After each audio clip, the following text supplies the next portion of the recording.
Buying a 96-gallon trash can from your local hardware store is not suspicious in itself. Neither is buying bleach or cleaning supplies from your local supermarket. People buy these things all the time for renovations, garden waste, or general cleaning. But when you're a married man and you make those purchases only a few hours after your wife suddenly goes missing, that raises eyebrows, especially when detectives eventually get their hands on that surveillance footage. It doesn't mean you had bad intentions with these otherwise normal household items, but maybe a small amount of introspection would make you think twice about buying them right now. In 2023, 21-year-old Sariah Barney vanished without warning. The details behind her disappearance were extremely unusual. She left her phone at home, something she never actually did before.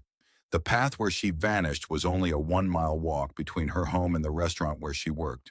Sariah was born in Idaho but grew up in Utah with her mother and brother Easton. She was funny, loving, and quirky by nature.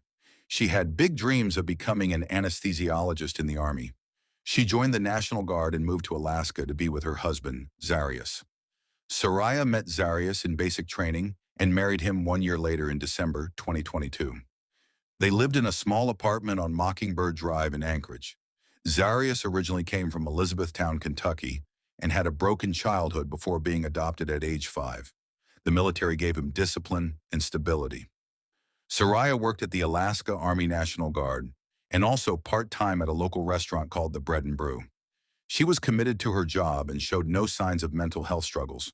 She called her mother every single day and adored her family. Sariah disappeared on the morning of August 6th. Zarius claimed the last time he saw her was around 10 a.m. when she left for work. She accidentally left her phone at home, which had never happened before.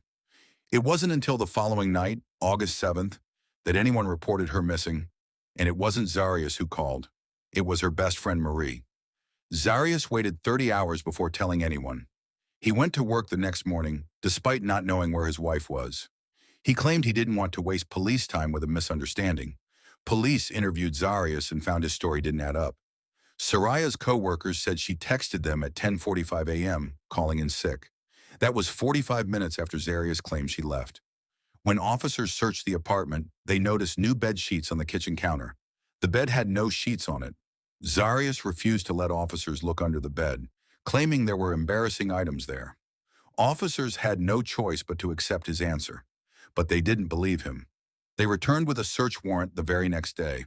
When officers executed the search warrant, they found bloodstains all over the bedroom floor and on the bed frame. The underside of the mattress was soaked with so much blood that the bed frame left an imprint. They found a mop bucket that tested positive for blood. In the kitchen, they found disinfectant spray, cleaning supplies, and a handgun. They found another handgun tucked inside the sofa. They also found a letter from Zarius addressed to Sariah. In the letter, he wrote that he loved her. Not I love her, but loved her. Past tense. Outside the apartment, officers found a new-looking trash bin with reddish-brown stains. They used drones to scan the area from above. On August 10th, they discovered a storm drain near the apartment with a heavy cover. When they lifted it, they found Sariah's body stuffed inside along with the missing bed sheets and a pair of gloves. She had suffered a gunshot wound above her left eyebrow. She had been there for multiple days. The search was over, and so was Zarius's secret. He was arrested and charged with murder. On August 5th, Sariah organized a birthday party for Zarius. She made him a cake and invited his friends. They went to Dave & Buster's in the Gaslight Bar. Zarius was too drunk to get in. They went home. At 12:24 a.m., Sariah found flirtatious messages and nudes on his phone. Zarius had been having an affair with a woman in Kentucky who had no idea he was married. Sariah had forgiven him before, but this was too much. At 2:48 a.m., Zarius raised his gun and pulled the trigger. Sariah died instantly.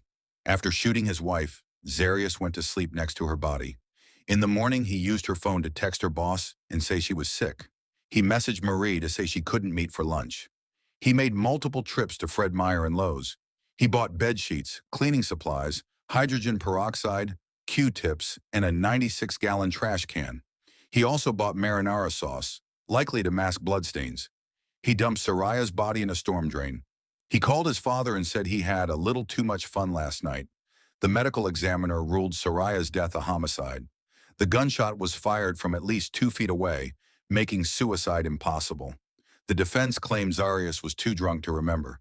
He admitted he couldn't remember pulling the trigger. After 10 hours, the jury found him not guilty of first-degree murder. They found him guilty of second-degree murder and tampering with evidence. He faces 15 to 99 years in prison. His sentencing is scheduled for October 2026. Sariah was a good person. Her family lost her forever because of one man's selfishness.